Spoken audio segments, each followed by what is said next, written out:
there is something women think about in private that most men will never hear about. Not because it's shocking, not because it's wrong, but because women have been conditioned for generations to keep their desires quiet.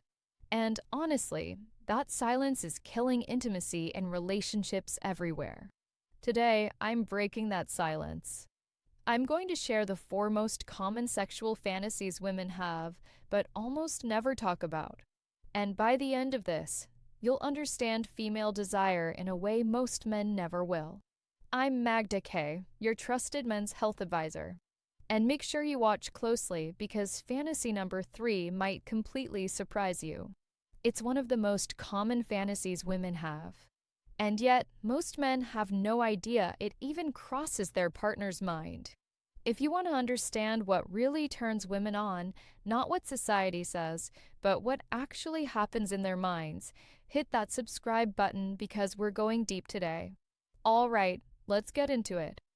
When it comes to sexual fantasies, most people shy away from the conversation. There's fear of being judged, embarrassment, and this deep cultural conditioning that tells women not to express desire too freely. But here's the truth. Women's imaginations are often far more vivid, creative, and adventurous than people realize. A Canadian study found that women actually report stronger arousal responses to a wider range of erotic situations than men. Female desire tends to be flexible and context-driven.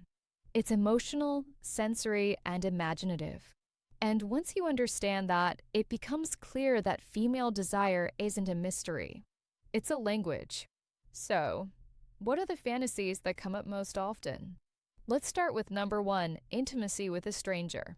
Psychologist Justin Lane-Miller surveyed thousands of adults about their private sexual thoughts, and about 64% of women admitted to fantasizing about being intimate with someone they don't know. The setting is often a bar, a hotel, or some spontaneous encounter where the rules disappear and curiosity takes over. Now, there's a reason this one is so common. The idea of mystery activates the same dopamine centers in the brain that respond to novelty and excitement.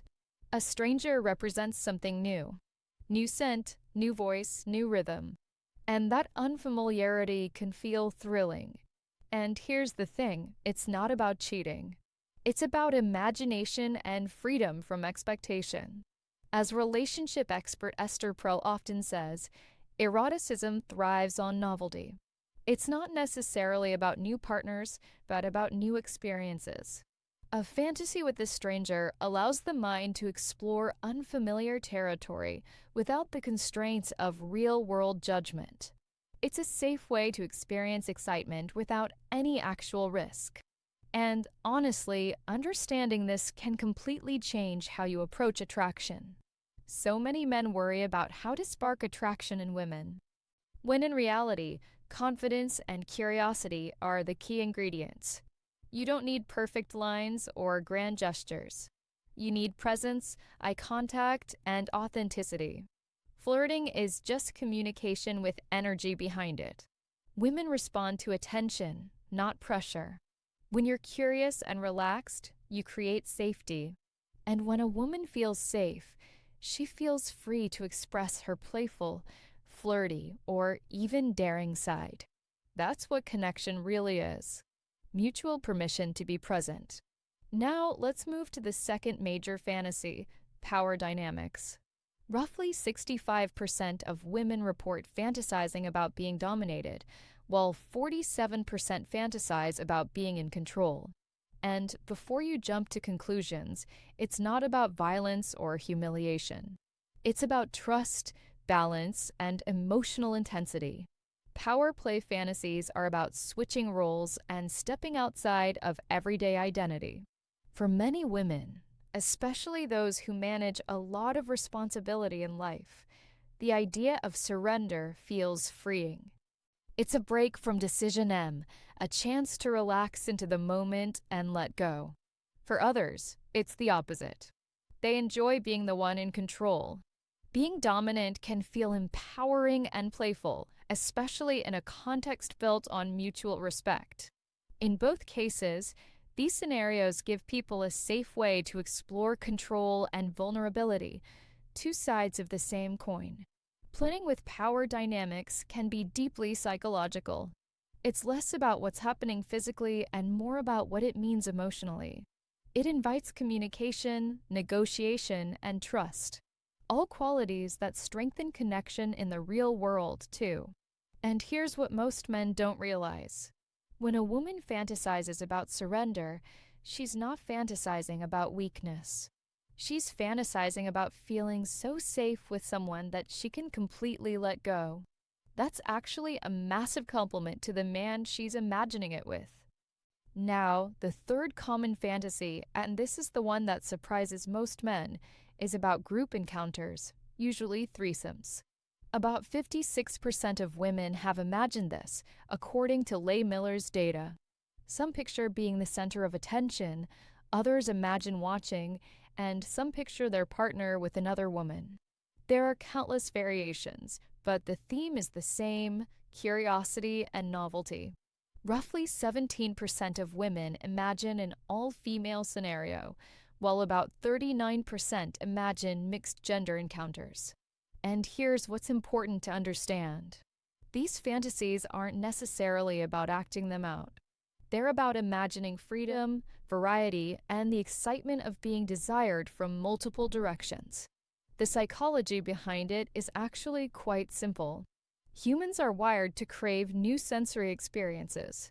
Variety creates dopamine surges in the brain, and that chemical rush can appear in fantasies even if it never happens in reality.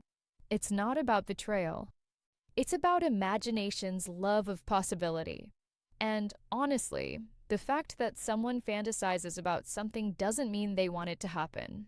Sometimes fantasies are just what the brain wants to feel, not what the person wants to do. That's a crucial distinction most people don't understand. Now, number 4 might surprise you even more. Public or semi-public encounters. About 40% of women report imagining intimacy in places where they might get caught. Think elevators, beaches, cars, or other hidden corners of the world. This fantasy is all about adrenaline. The idea of being almost seen adds risk, and risk increases arousal. It's not really about being watched. It's about the heightened awareness that comes from breaking routine and doing something forbidden, even if only in the mind. In psychology, that's called transgression arousal, the thrill of crossing an invisible line. It's the same chemical pattern that makes adventure sports exciting. When paired with intimacy, it becomes a powerful emotional amplifier. So, what do these fantasies reveal about women? They're not just about sex. They're about emotion, identity, and experience. Fantasies about strangers can reflect a longing for escape or freedom.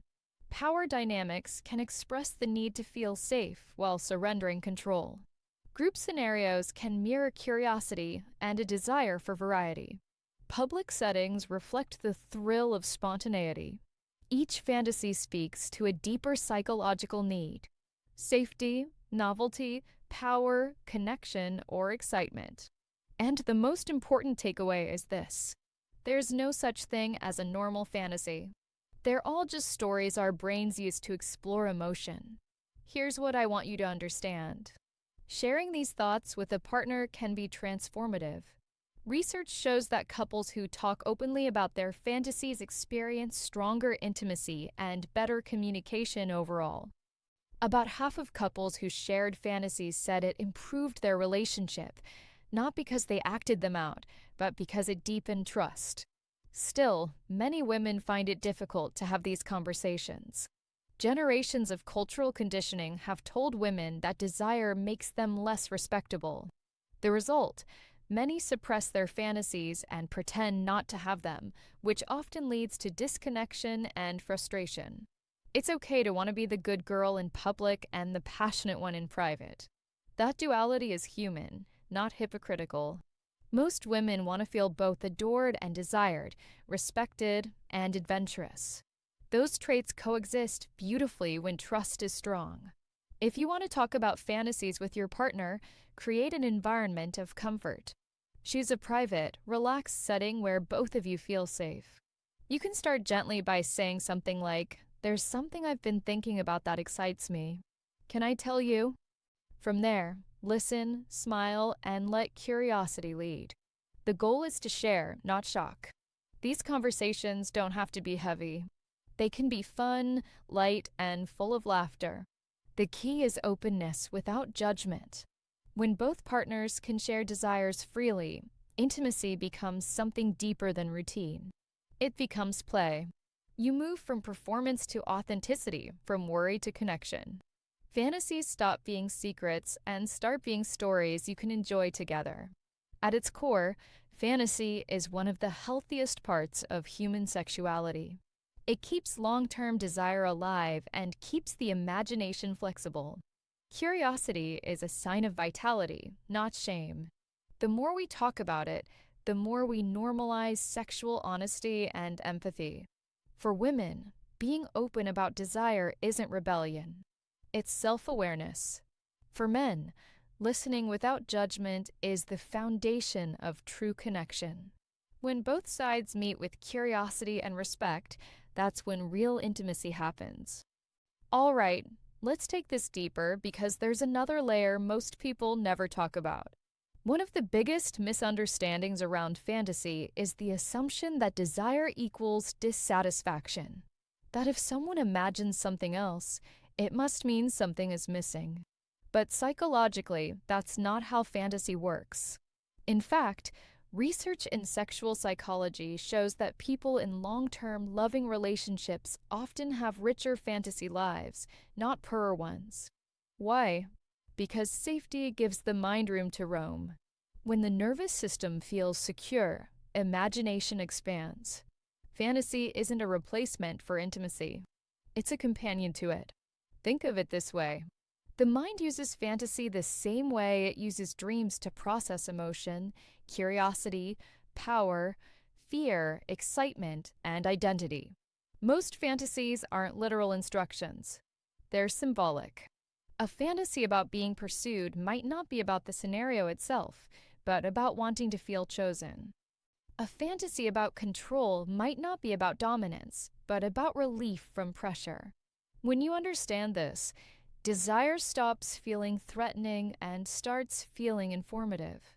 This is where so many relationships either grow or quietly erode. When fantasies are treated as dangerous secrets, partners withdraw. They censor themselves. They become careful instead of curious. Over time, that creates emotional distance, even if everything looks fine on the surface. But when fantasies are treated as information, as insight into the inner world of the person you love, intimacy deepens. You don't have to act anything out to benefit. You just have to listen. And listening doesn't mean fixing. It doesn't mean agreeing. It doesn't mean saying, "Okay, let's do that." It means saying, "Thank you for trusting me with that part of you." That sentence alone can be incredibly erotic because trust is erotic. Another thing that's rarely discussed is how fantasy changes over time. What someone imagines at 20 is not what they imagine at 40. Desire evolves with life experience, confidence, trauma, healing, snorts, and self-knowledge. That's normal. And expecting desire to stay frozen is one of the fastest ways to kill it. Long-term attraction isn't sustained by repetition. It's sustained by curiosity. This is especially important for men to understand. Many men were never taught that emotional safety is foreplay, that being present, attuned, and non-reactive is one of the most powerful turn-ons there is. When a woman feels she won't be judged, mocked, or punished for honesty, her desire naturally opens. Not because she's trying to please, but because she feels free. Freedom is seductive. And here's something else that often gets missed. You don't need to share everything. Openness doesn't mean obligation. Some fantasies are meant to stay private, and that's healthy too.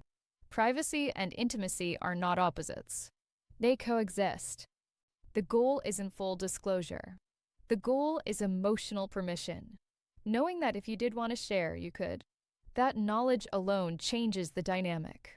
When couples create that kind of environment, desire becomes playful again, lighter, less loaded.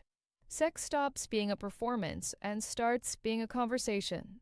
Sometimes spoken, sometimes physical, sometimes imagined. All of it valid. And this is why fantasy matters. Not because of what it is, but because of what it reveals. It shows us where curiosity lives, where fear lives, where longing lives. When partners meet each other there with respect instead of control, intimacy becomes resilient. It can handle honesty. It can handle difference. It can handle growth. So, if there's one thing to take away from this, it's this. Desire doesn't need to be managed. It needs to be understood. And fantasy isn't a threat to love. Silence is. The more space you give desire to breathe, the less power it has to create distance. And the more power it has to create connection. That's how real intimacy is built. Not through perfection, but through presence. So talk, explore, and laugh together. Fantasies aren't confessions. They're windows into imagination.